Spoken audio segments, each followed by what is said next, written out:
과 우리 가버나움이라고 하는 지명에 어떤 일들이 있었는지 한번 살펴보았으면 좋겠습니다. 저는 맨 처음에 고라신 그러길래 뭐 신발 이름인가 신발 이름 아니고 지역 이름입니다. 지역 이름. 자, 우리 누가복음을 여러분 가만히 읽다 보면은 예수님의 그런 사역이 누가복음 진행이 지역 중심으로 이렇게 이루어졌다는 것을 알 수가 있습니다.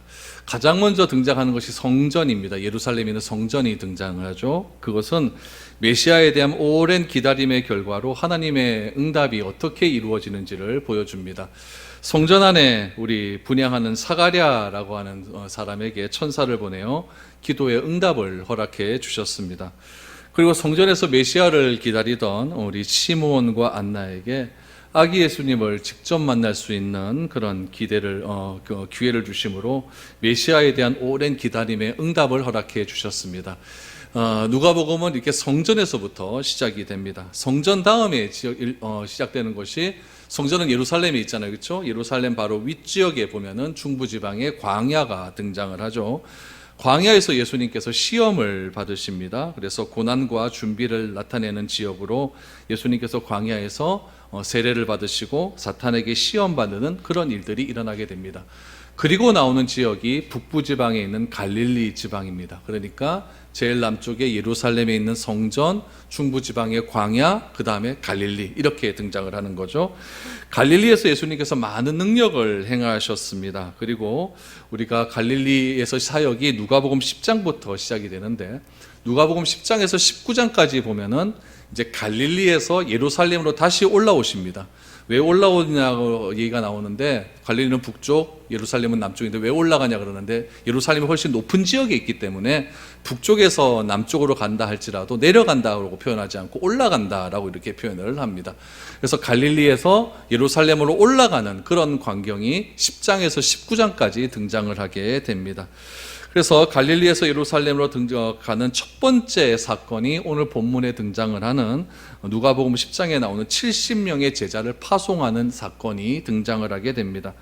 파송을 하신 후에 많은 능력을 예수님께서 행하십니다. 그리고 예수님께서 예루살렘으로 입성하시는 것들이 이제 20장 이후에 등장을 하게 되는데, 20장 이후에 등장을 하면서 예루살렘에서 여러 가지 있었던 일들을 기록되어 있고, 십자가에서 고난당하시고 부활하신 그런 장면까지, 또 엠마오로 제자로 가는 그런 이야기까지 누가복음에 등장을 하게 됩니다. 그러니까 누가복음의 구조는 남쪽에서 북쪽으로 갔다가 다시 남쪽으로 내려오는 그런 구조로 되어 있습니다.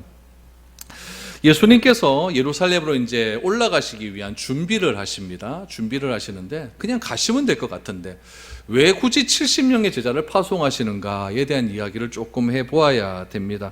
예수님께서는 예루살렘으로 가시는 길에 그냥 예수님께서 가시는 것이 아니라 미리 제자들을 보내어서 예수님의 길을 예비하셨습니다. 왜냐하면 육신을 입고 예루살렘으로 가는 것이 예수님으로서 마지막으로 보는 그런 기회일 수 있기 때문에 그렇습니다. 이제 예루살렘으로 들어가면 예수님께서 십자가에 못 박혀서 죽잖아요. 그렇죠? 그러니까 다시는 예수님을, 육신을 입은 예수님을 볼 기회가 없다는 이야기죠. 그러니까 70명의 제자를 파송하셔서 이제 예수님께서 예루살렘으로 들어가신다. 들어가시면은 너희를 다시는 못 볼 거니까 빨리 예수님께서 너희 지역으로 지나가실 때에 예수님을 영접하고 그분을 그리스도로 섬겨라. 그래야만 우리가 구원을 받을 수 있다라는 메시지를 먼저 70명의 제자를 파송하셔서 그렇게 전하시기를 원했다라는 이야기입니다. 그래서 예수님께서는 갈릴리 지역에서 많은 이적을 행하셨습니다. 많은 이적을 행하시고 예루살렘으로 가시면서 지나가시는 길에 그냥 예루살렘으로 가는 것이 아니라 사람들을 만나시고 고치시고 천국의 비밀을 알리시고 또한 축복하시는 장면들이 등장을 하게 됩니다. 근데 중요한 것은 무엇이냐면은 70명의 제자들이 가면서 예수님의 말씀을 증거했고, 또 증거하는 곳곳마다 예수님께서 또 직접 가셔서 내가 그리스도라는 사실을 증거했음에도 불구하고 사람들이 예수님을 받아들이는 사람도 있고 그렇지 않은 사람들이 있었다라는 이야기입니다. 그래서 예수님께서는 이런 것들을 아시기 때문에 오늘 10장 1절과 2절 말씀에 보면은 70명의 제자들에게 먼저 이들이 이런 일을 행하라 라고 말씀하십니다. 1절과 2절 말씀을 한번 보시죠. 그 후에 주께서 따로 70인을 세우사 친히 가시려는 각 동네와 각 지역으로 둘씩 앞서 보내시며 이르시되 추수할 것은 많되 일꾼이 적으니 그러므로 추수하는 주인에게 청하여 추수할 일꾼들을 보내주소서 하라라고 말합니다. 1절 말씀에 보니까 각 동네와 각 지역으로 70일의 제단을 파송하셨는데 그곳이 어떤 곳이냐? 예수께서 친히 가시려는 동네와 지역이다라고 말씀을 해 주셨죠. 그러니까 예수님께서 예루살렘으로 가시는 그 길은 몰래 가시는 길이 아니었습니다. 다 알리고 가시는 그런 길이었죠. 그래서 예수님이 지나가신다는 사실을 알리고 또 알리셨고, 사람들로 하여금 예수님이 가신다는 것을, 오신다는 것을 이렇게 준비하도록 하셨다는 이야기입니다. 그래서 예수님의 말씀을 듣기를 원하는 자들에게는 말씀을 들을 수 있는 기회를 주셨고, 치료받기를 원하는 자들에게는 치료받을 수 있는 기회를 주셨고, 또 위로받기를 원하는 자들에게는 위로받을 수 있는 기회를 허락해 주셨다는 이야기입니다. 이렇게 예수님께서 제자들을 파송하시면서 예수님의 길을 예비하신 있는 이유는 딱 한 가지입니다. 이제 육신으로 예수님의 모습을 볼 기회는 마지막이기 때문에 그렇다는 이야기죠. 그러나 많은 사람들은 생각을 합니다. 또 오시겠지라고 생각을 하면서 또 기회가 있을 것이라고 생각하면서 예수님께 나오지 않은 사람들도 많이 있습니다. 그러나 여러분, 은혜 받을 수 있는 기회는 정해져 있습니다. 많은 사람들은 언제든지 예수님을 만날 수 있을 것이라고 안일하게 생각을 합니다. 그래서 간절하게 만나려 하지 않습니다. 그러나 예수님께서는 자신이 예수님의 필요하다는 사실을 기억하고 예수님께 나오는 자들은 다 만나 주셨습니다. 그 대표적인 사람들이 우리 누가복음 10장 이하에 보면은 세리 삭개오가 나오지 않습니까? 삭개오도 자기 동네로 예수님께서 지나가신다는 소식을 미리 들었다는 것은 70인 제자들이 다 전했다는 이야기죠.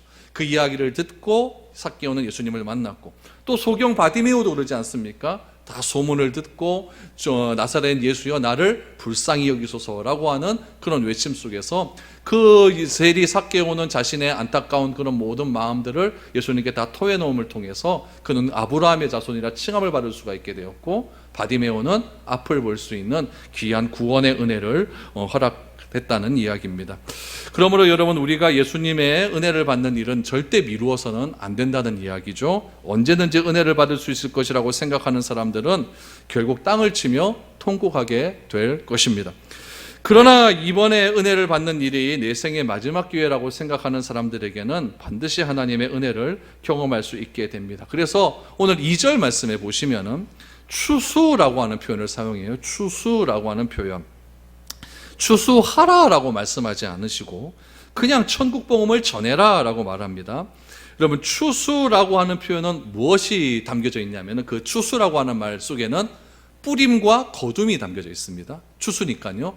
뿌림과 거둠을 통해서 창고에 쌓아놓는다라고 하는 그런 의미가 담겨져 있는 거죠. 그래서 뿌림이라고 하는 것은 복음이 뿌려지는 거고, 추수 거둔다라고 하는 것은 그 씨앗의 열매를 의미하는 것이라고 한다면 그 열매는 이제 구원을 받았다라고 하는 이야기죠. 창고에 들어간다라고 하는 것은 한 곳에 모인다라고 하는 의미로 뭘까요? 교회를 뜻하는 거예요. 그래서 이 추수라고 하는 의미에는 이 세 가지 의미가 담겨져 있습니다. 뿌리고 열매를 거두고 모은다라고 하는 의미에서 우리가 복음을 전한 복음을 우리가 받아들여서 그 받아들인 사람이 한 곳에 공동체를 이루는 것, 거기까지를 우리가 생각을 하면 좋습니다. 그래서 실제적으로 이런 일들이 어떻게 일어나게 되냐면 예수님께서 지나다니면서 복음을 막 뿌립니다. 뿌리면 그 뿌림의 복음의 말씀을 듣고 돌아오는 사람들이 있었잖아요.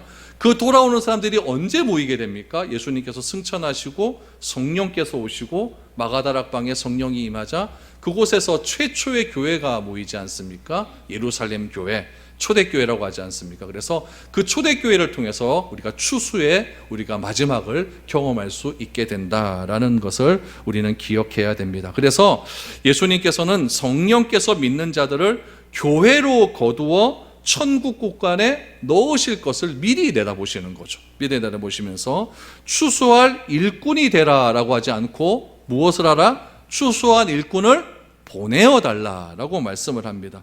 일꾼을 보내어 달라라고 기도를 하시죠. 이것은 영혼 추수하는 일은 전적인 하나님의 은혜이기 때문에 그렇다는 이야기입니다. 그래서 추수할 일꾼이 더 많이 필요하기 때문에 하나님 추수할 일꾼을 보내어 주옵소서라고 이야기를 합니다. 이것을 믿고자 하는 사람들은 많은데 뭐가 없다? 일꾼이 없다는 이야기죠. 그래서 이것이 바로 성령의 역사가 일어날 때 일어나는 현상이라는 이야기고, 이런 말씀을 배경으로 해서 예수님께서는 70명의 제자들을 파송을 하셨습니다. 그래서 예루살렘으로 올라가는 그 길 속에 예수님께서 지나가시고 또 지나가시려고 하는 지역마다 이 70인 제자들을 파송하셔서 이제 곧 예수님께서 오신다라고 말씀을 해 주셨습니다. 그런데 문제는 뭐냐면은 이 갈릴리 지역이 문제입니다. 갈릴리 지역은 제일 북쪽이잖아요. 제일 북쪽이고 예수님께서 가장 많이 활동하셨던 지역이 갈릴리 지역입니다. 근데 이 갈릴리 지역이 도무지 예수님을 받아들이려고 하지 않는다는 데 문제가 있습니다.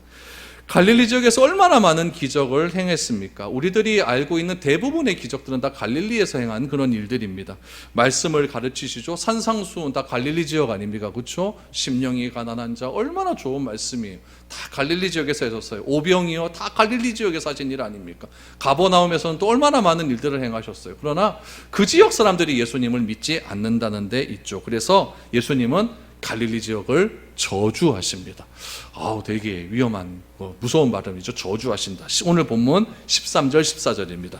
보십시오. 화 있을진저 고라시나 화 있을진저 벳세다야, 너희에게 행한 모든 권능을 두로와 시돈에서 행하였더라면 그들이 벌써 베옷을 입고 제에 앉아 회개하였으리라. 심판 때에 두로와 시돈이 너희보다 견디기 쉬우니라 라고 말합니다.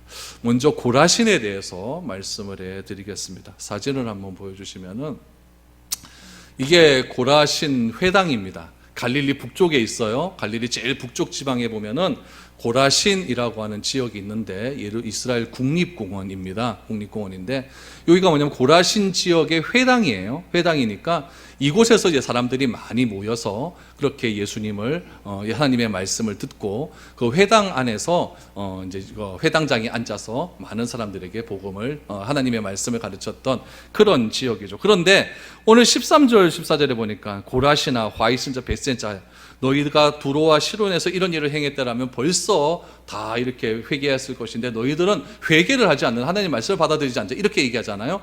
그러니까 여러분이 갈릴리 지역 여기 고라신을 가만히 보시면은 오른쪽 끄트머리에 보면은 사람들이 모여 있어요. 그 사람들을 좀 확대해서 보이게 되겠습니다. 그 다음 장에 보시면은 사람들이 모여 있어요. 제가 딱 갔었을 때 이 사람들이 모여 있었어요. 누구냐면은 카톨릭 신자들입니다. 카톨릭 신자들인데 굉장히 경건하게 찬송가를 부르고 있었습니다. 한 사람은 기타를 치며 찬송가를 부르는데 어떤 일을 하고 있냐면은 여기서 고라신에게 예수님께서 막 저주의 메시지를 터뜨렸잖아요. 그러니까 이 고라신은 회개를 해야 되는 지역이에요. 그래서 여기서 고해성사를 하고 있는 겁니다. 고해성사를 하는 거예요. 그래서 자세히 보시면은 저 앞에 신부님이 서 계시고 핑 둘러 앉아가지고 신부님 앞에 가갖고 막 고해성사를 하고 막 기도를 하면서 막 울고불고 난리가 나는 거예요. 우리는 막 떠들고 가고 있는데. 그래서 이 고라신 지역에는 요즘도 가보면은 회개하는 사람들, 그런 사람들이 많이 있다는 것을 알게 됩니다. 거기서 조금만 더 내려가면 아까 그 회당이 나오는데, 회당에 보면 뭐가 있냐면요, 이게 있어요. 모세의 자리 가는 게 있습니다. 여러분, 이 고라신에 대한 성경 구절이 또 나오는 구절을 한번 보겠습니다. 마태복음 11장 21절 말씀을 한번 보시면, 우리 같이 한번 읽어볼까요? 시작. 화 있을진저 고라시나 화 있을진저 벳세다야, 너희에게 행한 모든 권능을 두로와 시돈에서 행하였더라면 그들이 벌써 베옷을 입고 제에 앉아 회개하였으리라. 두로와 시돈보다 고라신이 더 못됐다는 얘기죠. 그렇죠? 더 안 좋았다는 이야기예요. 특히 고라신에서는 뭐가 유명하냐면은 아까 고라신의 회당 사진을 보여줬죠. 그 회당에 보면 뭐가 있냐면 모세의 자리라는 것이 있습니다. 제가 한 구절을 읽어드리겠습니다. 마태복음 23장 2절을 보시면은 이런 말씀이 있죠. 네. 우리 같이 한번 읽어볼까요? 시작. 서기관들과 바리새인들이 모세의 자리에 앉았으니 그랬어요. 제가 모세의 자리에 한번 앉아보았습니다. 사진 하나 보여드릴게요. 이게 접니다. 이게 모세의 자리예요. 모세의 자리. 모세의 자리인데 이게 굉장히 이게 높아요. 이게 굉장히 높은 자리에 있어가지고 모세의 자리는 이렇게 권위를 나타내는 비유적인 표현을 뜻합니다. 우리도 식당에 이렇게 가보면은 상석이 있고 하석이 있지 않습니까? 그래서 괜히 내가 앉아야 될 것 같은데 누가 앉으면 괜히 기분 나쁘고 이러잖아요. 그렇죠? 그래서 모세의 자리도 그런 거예요. 학자들은 뭐라고 이야기하냐면은 모세의 자리는 회당장이 앉는 자리거나 율법을 해석하는 사람들이 앉는 자리다라고 이야기하는 거죠. 그래서 회당장이 굉장히 높은 저 권위의 자리에 딱 앉아갖고 율법을 읽으면서 사람들을 가르치는 그런 자리였다라고 말씀을 하고 있습니다. 그런데 예수님께서는 뭐라고 말씀하시냐면 이 모세의 자리를 교만의 자리라고 말을 합니다. 꼭 너희가 저기를 앉아야 되느냐 그렇지는 않다. 그래서 우리가 항상 겸손하게 살아가야 될 것을 이 모세의 자리에 앉지 말라라는 것으로 우리에게 말씀을 해 주십니다. 두 번째는 이 벳세다라고 하는 지역입니다. 벳세다를 제가 한번 보여드리겠습니다. 사진을 보여드리죠. 여기가 벳세다예요. 그럼 벳세다라고 하면 생각해야 될 게 있어요. 벳세다는 뭐가 중요한 거냐면 오병이어의 기적이 일어나는 곳입니다. 그래서 벳세다는 오병이어의 기적이 저 앞에 버런색 보이는 게 갈릴리 바다입니다. 갈릴리 바다고 여기에서 오병이어의 기적이 일어났다는 이야기죠. 여러분 오병이어의 기적의 현장에 여러분들이 있었다라고 생각을 한번 해보십시오. 어떨 것 같아요? 예수님을 받아들일 것 같죠. 그렇죠? 그래서 이 오병이어에 있었던 현장에 있었던 사람들도 제가 수요일 날도 계속해서 이 오병이어에 대한 말씀을 해주시고 해드리고 있지만은 굉장히 난리가 났습니다. 난리가 나서 내 배고픔의 문제가 해결이 되니까 사람들이 얼마나 난리가 난 거예요. 요즘 말로 하면은 우리 그 나라에서 주는 돈 받았잖아요. 그렇죠? 받으니까 좋아요, 안 좋아요? 좋죠, 그렇죠. 저도 좋더만. 좋죠. 그게 이루어진 거죠. 앉아 있는 사람들한테 다 막 준 거예요. 배불리 먹을 수 있도록 주는 거죠. 그러니까 얼마나 사람들이 좋겠습니까? 그래서 예수님을 막 왕으로 모이려고 하는 그런 움직임을 보여서 예수님께서 이거 아니다 싶어 갖고 가버나움으로 가보시니까 이 사람을 찾으려고 사람들이 예수님을 찾아 쫓아왔다는 거죠. 그래서 예수님께서 요한복음 6장 26절 말씀에 보면은 이렇게 말씀을 하셨어요. 우리 같이 한번 읽어볼까요? 왜 쫓아왔는가? 시작. 예수께서 대답하여 이르시되 내가 진실로 진실로 너희에게 이르노니 너희가 나를 찾는 것은 표적을 본 까닭이 아니요 떡을 먹고 배부른 까닭이로다. 왜 쫓았다고요? 돈 주니까 쫓았다는 거예요. 돈 주니까. 예수님은 그렇게 돈 때문에 쫓는 분이 아니라는 이야기죠. 생명의 떡이라는 사실을 기억하고 예수님을 메시아로 인정해야 된다라는 거예요. 그래서 벳세다는 어떤 지역이라고요? 오병이어의 기적이 일어난 지역이다. 그래서 벳세다 지역에 가면 교회를 하나 세워놨어요. 여러분들 교회를 한번 보여드리겠습니다. 이 교회 이름 뭘까요? 벳세다 지역에는 뭐가 일어났다고요? 오병이어. 그럼 이 교회 이름 뭐예요? 그렇죠. 오병이어의 교회예요. 오병이어의 교회. 그래서 이 오병이어의 교회에 예배당에 딱 들어가면 뭐가 있냐면 이게 있어요. 이게 있는데 확대가 좀 안 되나 본데 저 강대상이 있잖아요. 강대상 밑에 보면 뭐가 있냐면은 모자이크를 만들었어요. 비잔틴 시대에 모자이크를 만들어 놨는데 물고기 2마리와 보리떡 5개를 딱 모자이크로 만들어 놨어요. 그래서 여기는 오병이어의 교회다라고 우리가 인정하기 위해서 그렇게 딱 만들어 놓은 지역이 벳세다 지역입니다. 그럼 보세요, 여러분. 고라신도 예수님께서 그렇게 기적을 많이 행하셨고 벳세다는 뭘 행하셨다고요? 오병이어의 기적을 행하셨으면 예수를 그리스도를 믿는 사람들이 나와야 됩니까? 안 나와야 됩니까? 나와야 되는데 이 사람들이 예수를 믿지를 않는 거예요. 그러면서 예수님께서 하나 비유를 들어서 설명하신 지역이 있습니다. 오늘 본문 말씀을 다시 한번 보시면은 이렇게 나오죠. 화 있을진저 고라시나 화 있을진저 벳세다야 너희에게 행한 모든 권능을 어디에서 행하였더라면 두로와 시돈에서 행하였더라면 제가 두로와 시돈은 못 가봤습니다. 못 가봤는데 두로와 시돈은 어디 있냐면은 지중해 제일 꼭대기 있는 거예요. 제일 꼭대기. 그러니까 이스라엘 북쪽에 보면은 지금은 넘어가지 못하는 곳이 있는데 그 시리아라고 하는 지역이 있는데요. 그 시리아 경계 부분에 보면은 두로와 시돈이라고 하는 그런 곳이 있습니다. 여러분 두로와 시돈은 뭐냐면은 딱 여러분 구약 성경에서 두로와 시돈 나왔다 그러면 머릿속에 딱 생각하는 게 있어요. 인마들은 하나님 안 믿는 사람들이다. 하나님 안 믿는 사람들이다.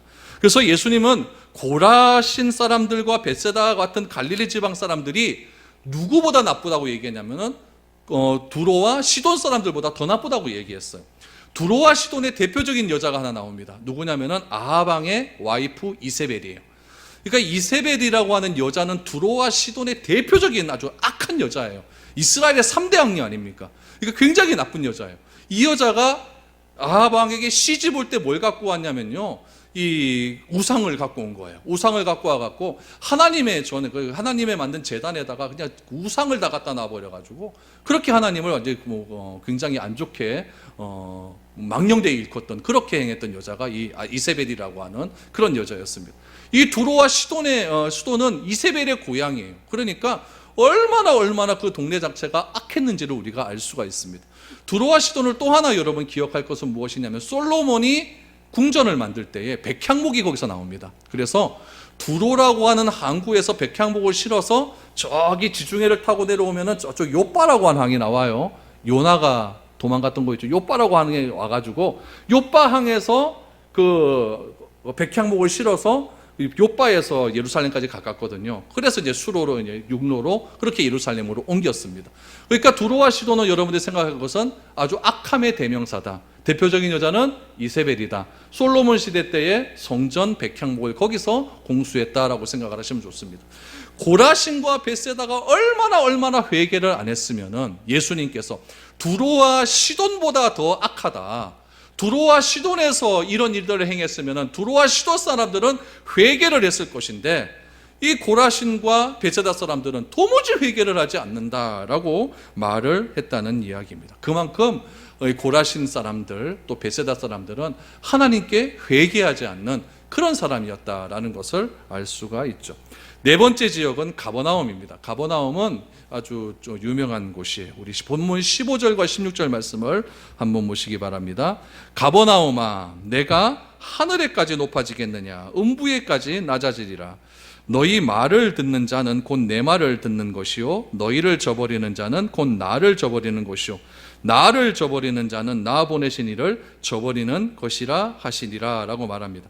가버나움아, 내가 하늘까지 높아지겠느냐? 교만하다는 얘기죠. 그렇죠? 너희의 교만함이 너무나 크기 때문에 음부에까지 낮아질 것을 예수님께서는 말씀하고 있습니다.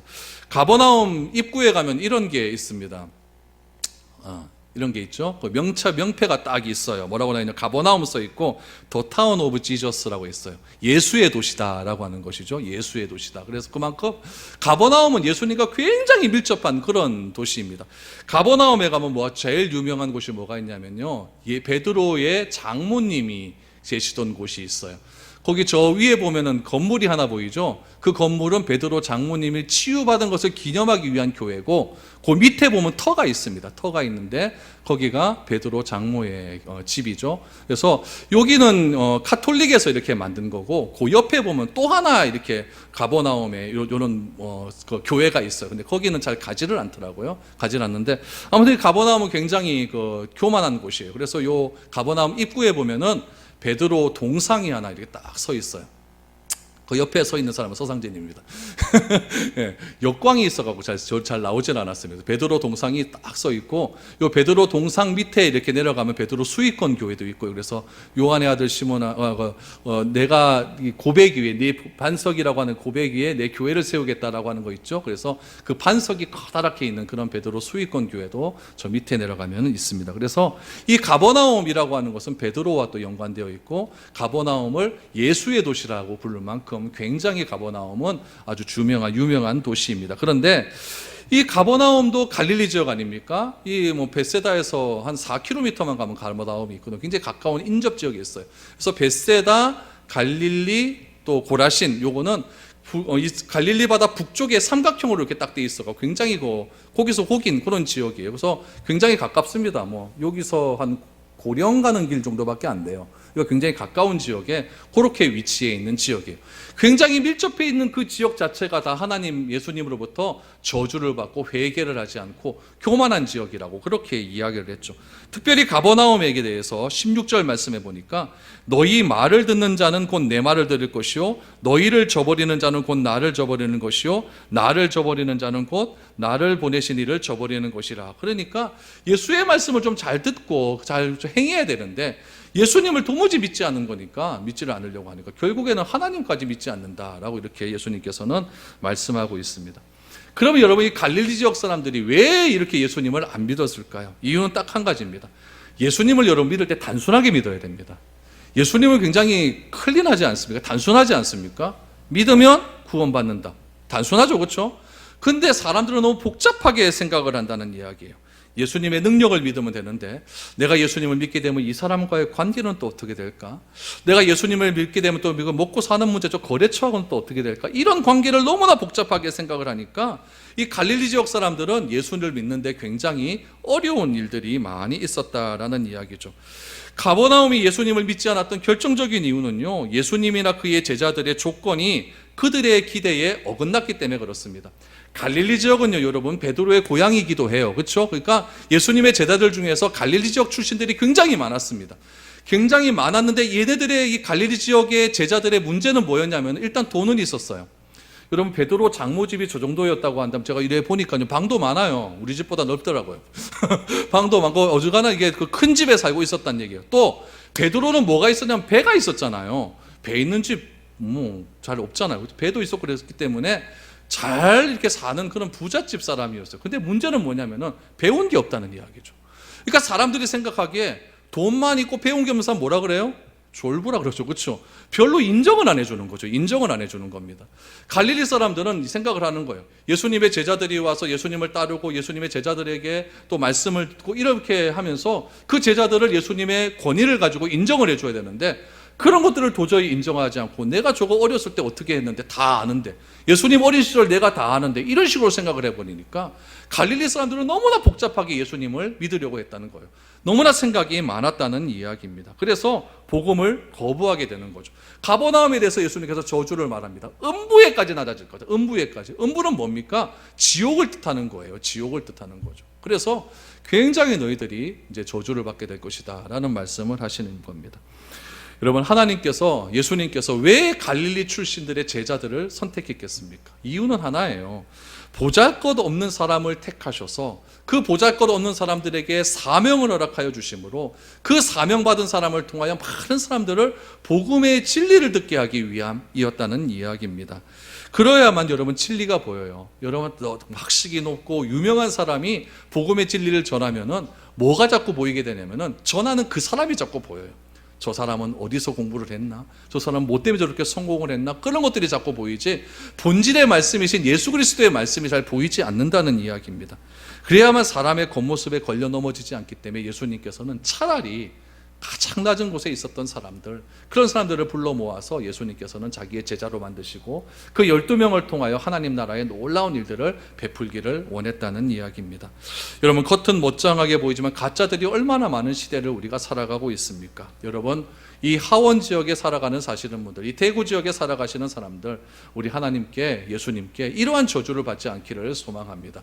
얼마나 많은 메시지들이 선포되고 있습니까? 그 메시지를 나의 메시지로 잘 받아들여서 화 있을진저 하원 사람들아, 화 있을진저 대구 사람들아, 이런 저주의 말을 듣는 것이 아니라 참 착하다, 참 복되다라고 하는 그런 지역의 메시지를 잘 들어서 우리 하나님께 온전히 인정받고 하나님께 사랑을 받을 수 있는 그런 믿음의 사람들이 될 수 있기를 소망합니다. 예수 믿는 것은 단순하게 믿으시면 됩니다. 단순하게 믿으시면은 예수님께서 우리에게 귀한 은혜를 베풀어 주실 줄 믿습니다. 기도드리겠습니다.